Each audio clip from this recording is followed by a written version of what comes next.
in less than 10 minutes you will be able to taste wines like Robert Parker, the most renowned wine critic in the world, so that you can leverage your relationships and career by speaking the same language with wine snobs. My name is Garry and I'm a WCT3 qualified sommelier.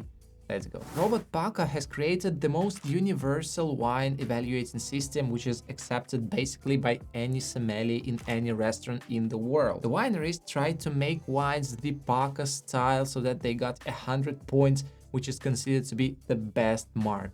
Period. But in order to understand the wine rating method created by Robert Parker, it's necessary to know just a little bit about his life story. Robert Parker was born in 1947, 2 years after the end of the World War II in the United States. After finishing school, Parker started studying history and art history at the university. He didn't enjoy this career much and decided to become a lawyer studying law at another university. One summer during his holidays, he wanted to go to Europe. He headed to France, but like many students at his age, didn't have much money. He was 21 years old and had just a couple of dollars in his pocket.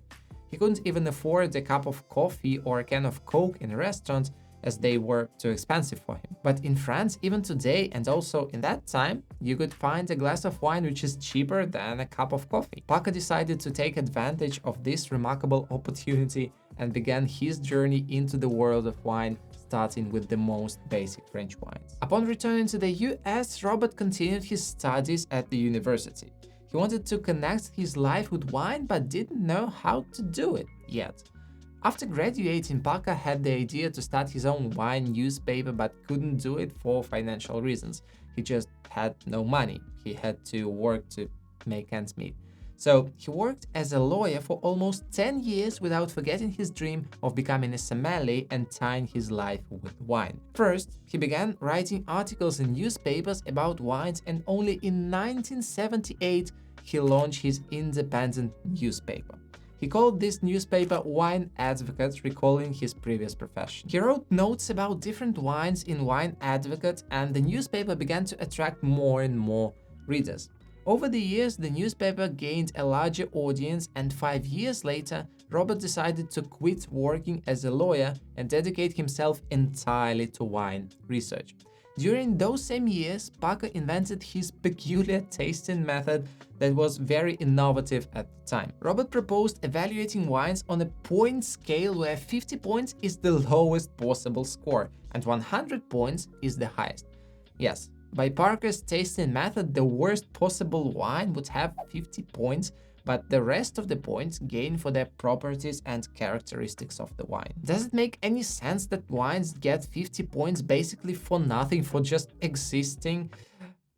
I don't know. It's the essence of the Parker's method, and no one argues this approach today, but in essence, it's a bit specific. The color and appearance add a maximum of 5 points to the wine. These are the easiest points to acquire, as by this criterion most wines score 4 or 5 points. Then we continue with the nose of the wine, the aromas and the bouquet. Here the best rating is 15 points, but few wines in the world deserve this evaluation from Parker. Then we taste the wine. We evaluate the palate of the wine, the flavors and complexity of them, along with the finish, which can be long or short.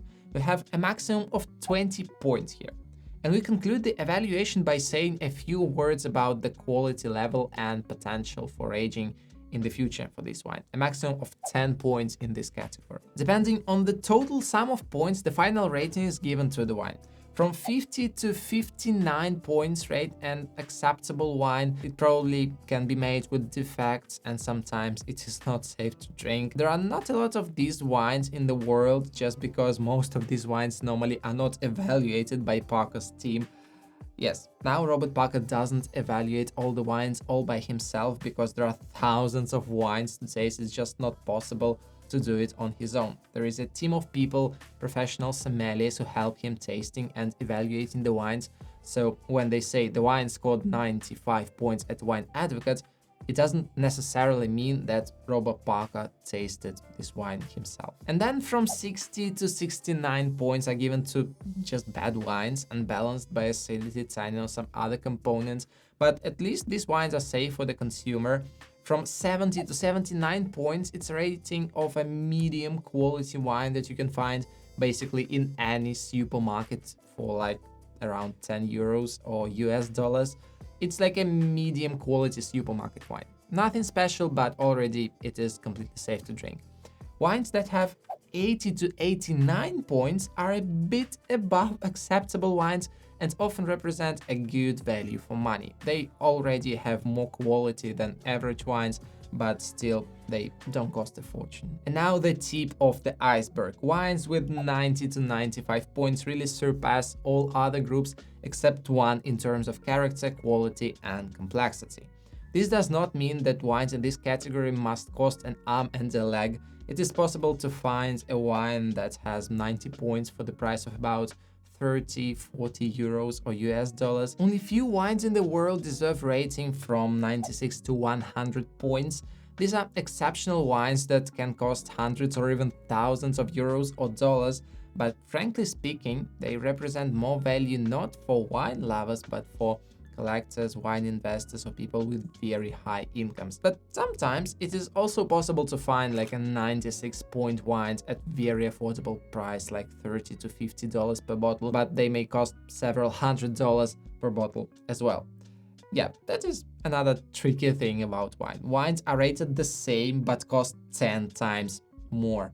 To me, it still sounds a bit insane, but yeah, it is the beauty of the world of wine. Okay, fine, but how can I rate a wine by Parker's method? How can I know that this wine has 75 or 85 points? Right now, we are going to taste a wine. I have some wine here left from the dinner, and now let's rate it according to the Parker's method.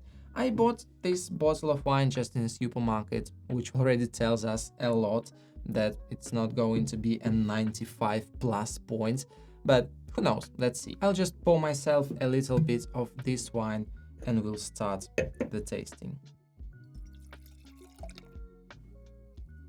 Remember that this wine already has 50 default basic points, to which we will add more points during the tasting. First, we have the appearance, the look of the wine, as the sommelier say. I talk more in detail on wine tasting and production in my online course, Wine Appreciation, the Basics. I'm working hard on this right now, and probably by the time I publish this video, it should be ready. Like, check the links in the description down below, it should be somewhere there. And back to the appearance of this wine. It has no suspended particles, it is not cloudy, it's not hazy. The color, I would not say that the color is very profound. I'd say that for red wines, this wine is rather pale, but still I give 5 points to this wine because there are no visual defects and the wine looks okay to me. And then we continue with the nose. As you remember, the maximum score here is 15 points, way more than in appearance. Well, it's not a simple wine, it has some layers to it. It has some black fruit, bramble, like some black plum probably, but definitely it's more on the black side. There is nothing like raspberry or strawberry here. It's definitely not a Pinot Noir. It's Monastrell, actually. And also there are tons of oak here. I'd say that the oak is rather new and toast. There is really a lot of oak here. I can smell basically no tertiary aromas, almost no fruit development. So all the fruits are rather young, so I assume that this wine was just made and spent some time in oak, and then it was released to sale. I'd say that this wine is like 10 out of 15 points on the nose. It's not completely dull, but lacks some fineness to it. It's very like straightforward, but let's see what it has on the palate. Actually, I don't like this one very much. On the palate, I think it's actually a bit worse than on the nose. To me, it's not a good sign. On the nose, it was just a bit harsh, but at least it had some complexity to it, some fruit, some secondary aromas. But on the palate, it's all tannins, like unripe tannins, which is not very pleasant. Lots of oak, probably to mask the best quality fruit used to make this wine. The finish of this wine is quite long, but rather unpleasant, I'd say, with this oaky, overly toasty aromas, too heavy for me, even with some bitterness to it. Out of 20 points, out of 20 possible points, I think it gets like 9 points. It's not very balanced to me. To me, there is a clear imbalance to the oaky side, which makes this wine too heavy than it should be, and a little bit bitter on the palate. That's why I marked this wine 9 out of 20 points. And now we just make a conclusion about the quality of this wine and potential for evolution, potential for aging of this wine. I think it is an average supermarket wine made from average quality grapes. There is nothing that really exceeds my expectations and the average level of quality. It doesn't have much potential because it is not quite balanced, and I don't believe it will improve over the years. So I put just 5 points out of 10 possible for this criterion. All in all, we have 50 basic points plus 5 points for the appearance, 10 points for the nose, 9 points for the mouth, and 5 for the quality level. This wine has 79 points. Yeah, 79 points. So it is the category of average quality wines, and it is actually an average wine. It is not quite balanced to me, and at the same time, it has at least some aromas and flavors. Probably some people would even like its harshness. It's like, it seems very much like this picture here on the front label, probably with some meaty, grassy type of food. It will be okay. I think it's totally safe to drink, but really this wine does not go beyond the average quality level. It is fine for its price, like 10 euros, it's okay, but I doubt that I would like to pay more for this bottle of wine. And check out the video description for more wine experiences with me, and see you in the next video. Bye.